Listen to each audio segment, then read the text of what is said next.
Hi everyone, I am Tink and I'm an illustrator based in Dorset in the UK, which is the middle of the countryside. And I just wanted to start this video by saying that the watercolours I'm going to be using to start this painting were gifted to me by the amazing UK-based stationery brand Stationery Island. I have never tried these paints before. They were sent to me with no expectations, and this is the first painting I've done with them. I'm also going to be running a giveaway with Stationery Island, so if you stick around for the end of this video, I'm going to be talking about how you can win this paint palette. But I hope that you enjoy watching me paint and listen to me talk about business stuff. I have been posting videos once a week on YouTube for a couple of months, and obviously I'm speaking to you from autumn 2020, and it's been a pretty challenging year for all of us, personally, emotionally, health-wise, economically, all of it.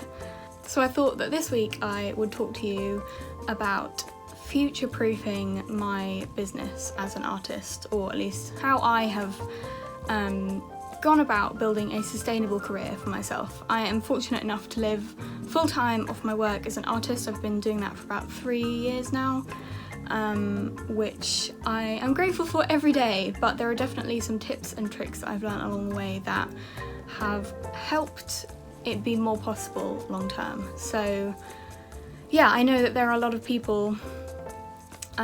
It's a really challenging time, we're in a recession and no one really has a clue what the future's going to look like, so even in the best of times I'm a huge advocate for planning as much as possible, and I think it really helps me feel in control of my business and my finances, working for myself, if I know that I've done everything I can to put me on a good foot in case bad times come along.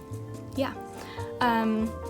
The first thing I wanted to say is that I am going to answer some questions from Instagram, but if you have any other questions, please feel free to put them in the comments or ping them over to me on Instagram. I'm at TinkOutsideTheBox, and I will do my best to get back to you, maybe in a different video, or maybe I'll just reply. But I have worked really hard. I'm a completely self-taught artist, and I didn't go to school for art, I also had to learn all of the business skills myself as well. So I have worked really hard to learn all this information. So I would love to be able to help and share it with you if it's helpful. So the good news, I guess, is if you're a freelance artist at the moment, a lot more people are working this kind of way. Because of lockdown, which I think most people watching this video will have experienced in one form or another, even people working normal office jobs have been working from home, which I think is a good thing for freelancers because A, it gives people a better understanding of what we actually deal with and what our life looks like, and B, I think that the world in general is leaning towards being more set up for people working from home, which, as someone who, technically I don't work from home, I have a little studio, but I work on my own for myself, so I could essentially be working from home. So yeah, I think that's a tiny sliver of good news from all of this. Right, so the first thing that I have to say is if you're an artist or an illustrator or a creative and you are looking to live full-time off your work, having an online store is essential. Now, the reason I put this first is since lockdown, so I live in the UK, so since March, my online shop has gone bananas, honestly. Lockdown happened, all the major retailers shut down their in-person stores, and a lot of online stores were experiencing massive delays because people running like factories had huge issues, not just in the distribution, but in the actual packing of orders. And obviously I'm one person, I pack it all myself, I'm only answerable to myself, I can work the hours that I want to work, so I haven't had any delays to my orders, and I think that that has really helped. I run a shop on Etsy.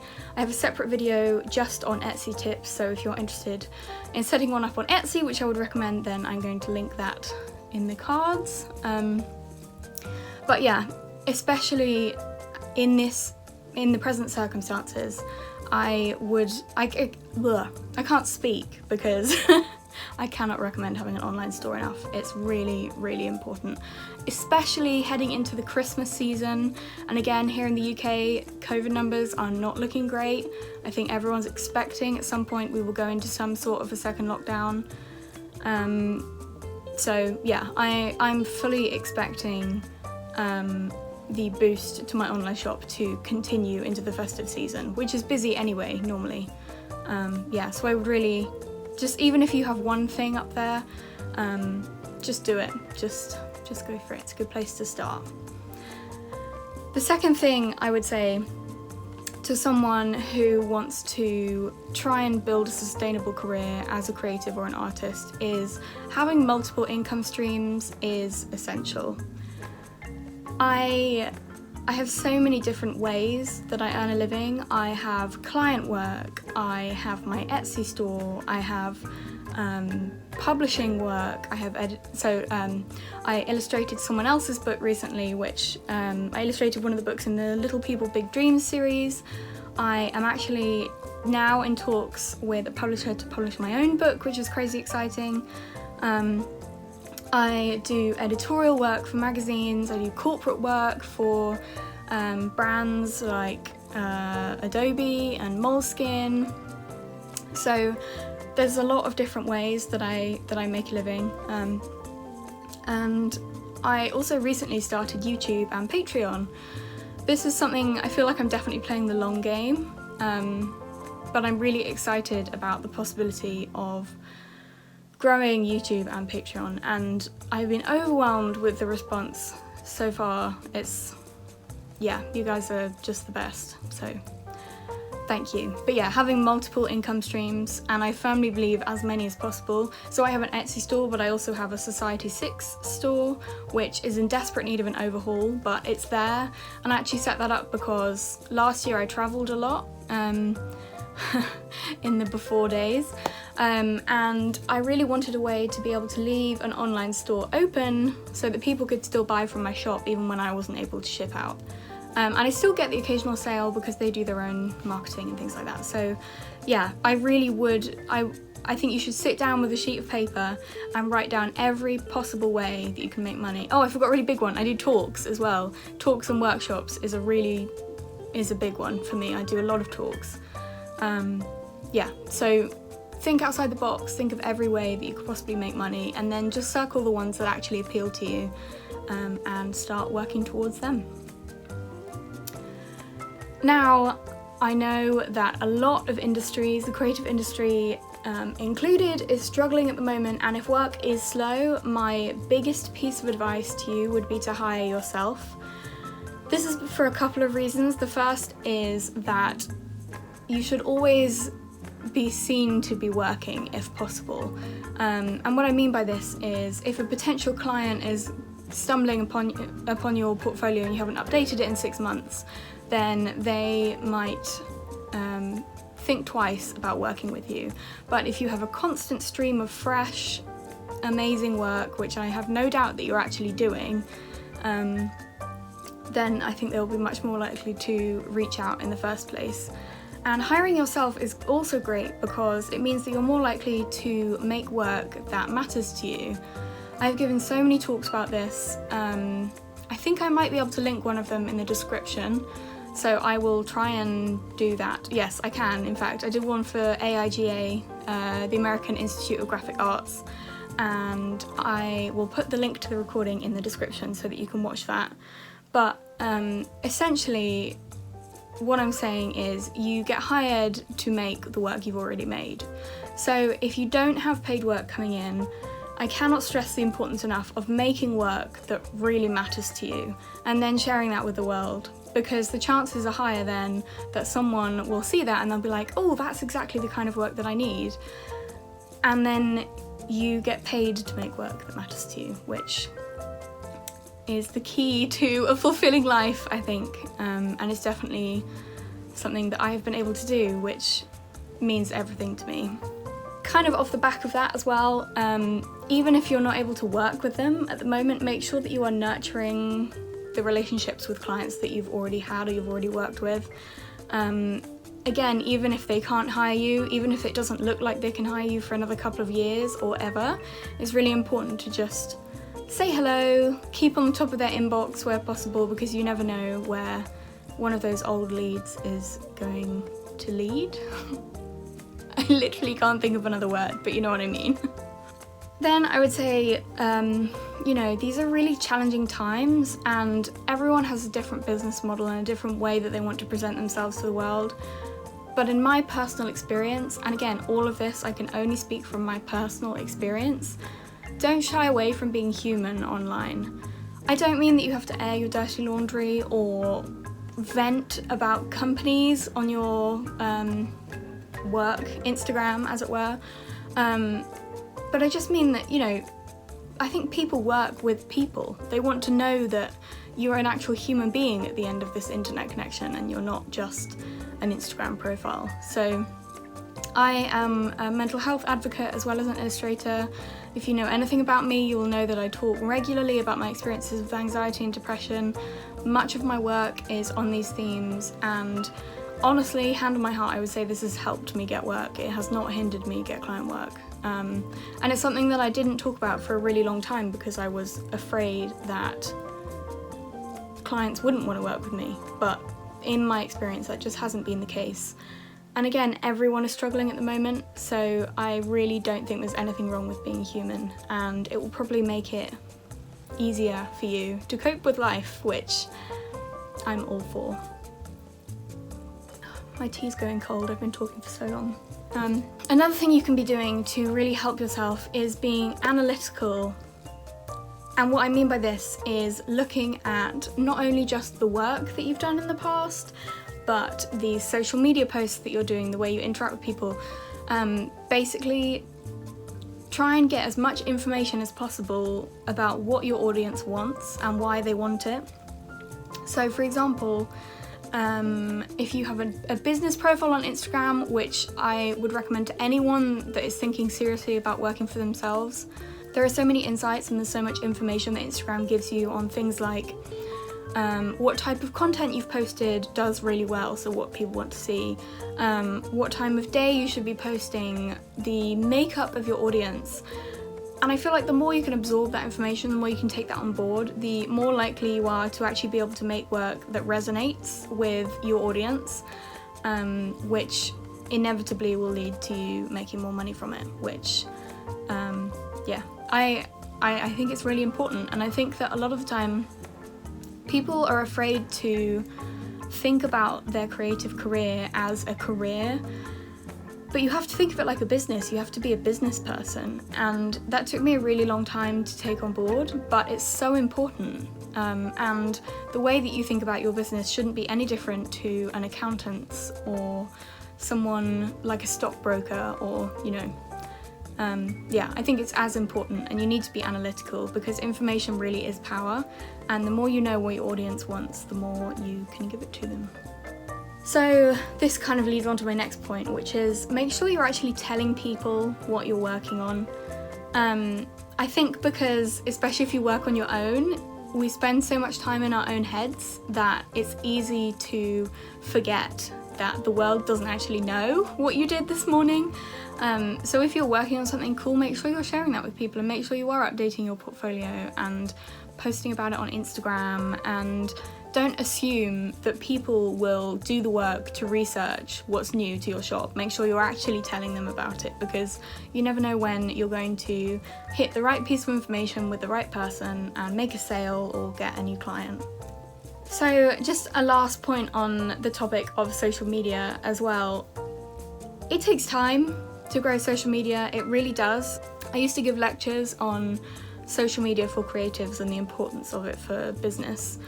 And I think a lot of people don't realise quite how much effort goes into running an Instagram account. And it's hard work, especially at the beginning.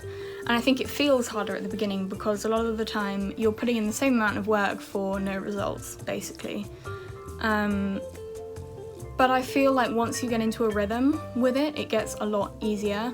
And maybe if you have found yourself in a situation where you have slightly more time on your hands, maybe now is the time for you to sit down and take a couple of Skillshare classes to boost your knowledge of how social media works, or improve your photography skills, or research how the Instagram algorithm is working right now, and then actually action that with your accounts. I'm actually going to link some Skillshare courses in the description that I took when I was first starting out that really helped.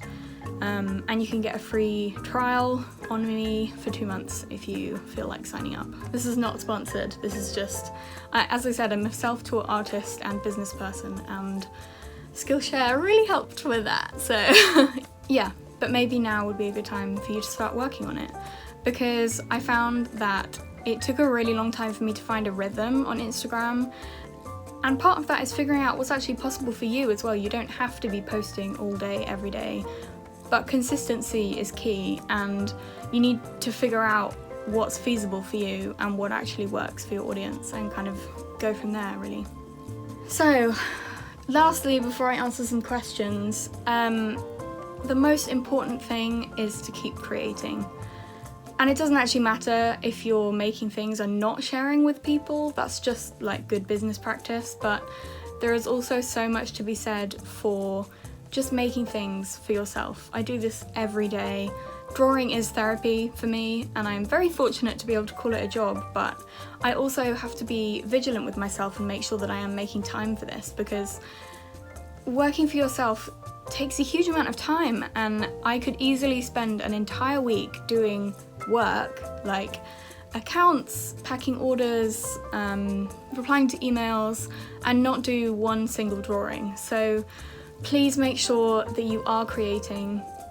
These are tough times for business, but they're also tough times for us as people, and the most important thing is that you are looking after yourself, and I am a firm believer that making things is a really big part of that, or at least it is for me. And again, all of this is my personal experience. Okay, so I also took some questions on Instagram, which I'm going to answer quickly now. The first is, how do you get work from clients as a freelancer? I'm trying to think how I got my first client. Honestly, I think it was just from emailing a lot of people. The most important thing you can do is have a solid portfolio and make sure that it's actually work that you want to do again, and just start sending it out to people. This probably is a bit of an archaic method, but the Association of Illustrators, who I am a member of, and I would recommend for people starting out, although they are changing the way they run their membership slightly, so it is less value actually, which is really sad, but anyway, I could do a whole other video on that. So basically they have these directories that you can download where you can have the email address and contact information of commissioning editors and publishers and corporate people that regularly hire illustrators. So pretty early on, I bought these directories online and I went through and emailed every single person, and I think I got 2 jobs and I sent out like 400-500 emails, which is not a great return rate, but I was really just starting out, and those 2 jobs were really, they meant so much to me. And the second thing I would say that's less specific is make sure that you are doing social media. And I don't actually mean this in terms of building followers, I just mean in terms of getting your work out there. I got my first book deal when I think I had 5,000 or 6,000 followers, which isn't a huge amount, obviously, and I only got this work because the author stumbled across my Instagram page because I was posting my work and using hashtags. So yeah, that constantly blows my mind, and honestly I think that if I had had 20 followers, but I had consistent work and she had still stumbled across my work, then I genuinely think I still would have got the job. So it's not, in this occasion, it's not about the followers, it's about putting your work out there, and social media is a free, easy-ish way of doing this. Have you had or got imposter syndrome? How do you try and overcome it, especially early on? Oh yes, imposter syndrome. It's one of my closest friends. It is with me every day. I don't have tactics for how to overcome it, other than I've developed a fairly thick skin when it comes to imposter syndrome, and I've become really good at, when I hear that voice that's like, oh my god, how did I get in this room? Or they're gonna realise that they have hired the wrong person. I have learnt to quietly put my fingers in my ears and let the voice carry on talking, but just coast the wave and carry on regardless, basically. I think that's all you can do, is just push through. And you know, every time I found myself in a situation where I felt like I didn't deserve to be there or I didn't belong, and I carried on and I pushed through it, the voice gets quieter, the crazier the things that you do. And I did some really crazy things last year, like I found myself doing a portrait for the COO of Reddit, and I went to Cannes on the French Riviera for a work trip, as well as New York and Los Angeles and San Francisco. So trust me, I have been in a lot of rooms I didn't feel like I didn't belong. I felt like I didn't belong. And you just have to be like, okay, that's fine. I hear what you're saying, but I'm still gonna carry on, because what's the worst that could happen? How long have you been freelancing for? So I have been freelancing for, I think I've been doing it for work properly about 3.5 years. I started drawing as therapy, and I have more information on that in other vlogs on my channel if you're interested. Biggest freelance tips. I think I have covered most of these in this video already. But yeah, I guess I would just stress the last point I made, which is that you should always be making things, whether it's for work or for yourself or for your mum. Yeah, the biggest thing you can do for your career is to keep making work that you're passionate about, because it makes you much more likely to get hired to make that kind of work. How do you deal with anxiety when it comes to public speaking or workshops? It's an excellent question. I am a very anxious person. Like, even sitting down to talk to you today, I had to like psych myself up for a good 20 minutes before. So I do find it thoroughly entertaining that I found myself in a situation where I regularly give talks and workshops to hundreds of people. Sounds even more ridiculous when I say it out loud. But honestly, the way I tackle this is the same as imposter syndrome. I know I'm going to be anxious, I know it's going to be a challenge, but I have just learned to be like, okay, I know I'm panicking, I recognise the incoming freak out, but short of running out of this room, what are my options other than to give the talk? And I find that I'm absolutely terrified every single time I do a talk, whether it's in person or virtual, as all of them are nowadays. Every time I find myself, like, the half an hour run up to it is horrendous, and every time I'm like, oh my god, why do I keep doing this to myself? And every time when I'm like 5 minutes into the talk, I relax into it and I actually do really enjoy it, which I think is the only reason why I keep doing it. Yeah, if I didn't get enjoyment out of it, I don't think I would have stuck at it for this long. I hope you don't mind me asking, but do you take any meds for your depression? If so, are they helpful? I do take medication for my depression. This is a really personal choice. I don't mean like personal like I don't want to talk about it, but personal as in I think every person's opinion on it is different. The biggest thing I would say is make sure you have a really great GP or doctor and a really good psychiatrist as well. I'm a firm believer that if you are on medication for mental health, you should be seeing a psychiatrist as well as a general doctor. And don't settle for the first one that you find if you don't get on with them, because I think it's like choosing a best friend. It's very personal and you need to be able to talk to them about what's going on in your pesky, complicated brain. Yeah, but I have found them helpful, but I also had to go through 4 or 5 different types of medication before I found the one that works for me. It's a very complicated process and it took years. What's your favourite song? I think this is a good one to end on. My favourite song, I mean, it would be very hard to pick an absolute favourite. I am a huge fan of ABBA, which I know is really lame and cliche, but I genuinely don't care. Like, it makes me so happy every time. I love packing Etsy orders to ABBA because it just lifts my spirits. But honestly, I think my favourite song of all time would probably, I mean, A Song for You by the Carpenters would be up there. I definitely wouldn't be able to say definitively if that was my absolute favourite, but it's definitely top 3. Yeah, so let me know what yours is, I guess, in the comments. Okay, so I really hope this has been helpful. You have just watched a video of me painting with some lovely watercolours that were gifted to me by Stationery Island. So I'm actually running a giveaway on my Instagram where you can win this watercolour palette with Stationery Island. They've been kind enough to run a giveaway for my followers, so head on over to my Instagram. I should have done a post about it, I think, by the time you've seen this, hopefully, probably. But basically all you need to do is follow me, follow Stationery Island, and comment on the post that I made about the watercolours. But I really hope this video has been helpful. If you have any questions about business or art or anything else you think I can help with, please let me know. I think having a strong creative community in these times, even if it's remote, is really important. And hopefully you have heard some things that will be useful to you and enable you to blossom on your glorious creative career. Yeah.